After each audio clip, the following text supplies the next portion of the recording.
un jour, j'ai eu la chance, en fait, dans ce château de la Riedra, de faire ma crèche de l'année 2018-19. Commencé le 14 novembre, j'ai terminé le 16 décembre, donc c'est un bon mois de travail, pratiquement tous les jours, sans compter samedi, dimanche. Pour commencer cette crèche, comme je ne pouvais pas toucher les murs ni l'hôtel du fond, qui est un monument historique, il a fallu que je construise une infrastructure en bois totalement indépendante qui ne touche ni les murs ni l'hôtel. Donc ça m'a pris pas mal de temps. Alors les figurines, donc les moutons plus les bergers plus les personnages de la crèche usuelle, ça représente 400 figurines au total.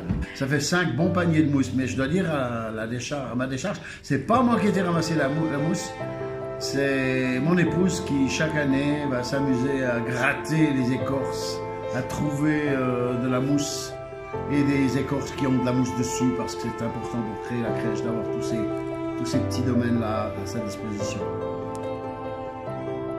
Alors le plaisir de faire la crèche, c'est de me raconter une histoire quand je crée la crèche. Chaque fois que je la crée, je me raconte de nouveau l'histoire complète.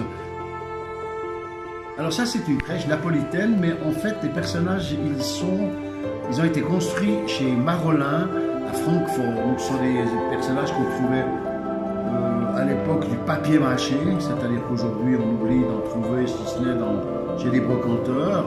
Donc c'est pas du bakélite comme aujourd'hui on en voit beaucoup, ou des préformés plastiques, ou du moulé bois, ou enfin toutes ces matières-là, c'est véritablement du papier mâché.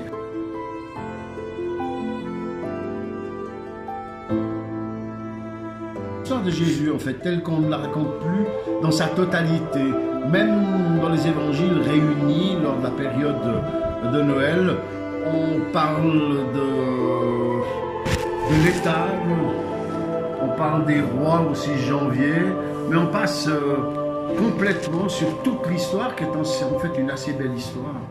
Depuis l'Immaculée Conception, en fait l'ange Gabriel qui informe Marie qu'elle va avoir un enfant, jusqu'à la fuite en Égypte pour éviter le massacre des innocents, parce qu'on ne voulait pas d'un deuxième roi naturellement dans ce pays.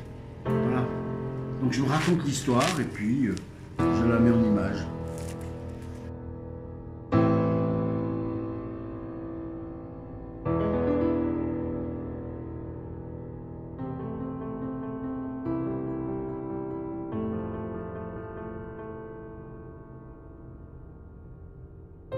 Merci alors à Jacques Tinguet d'avoir répondu à nos questions.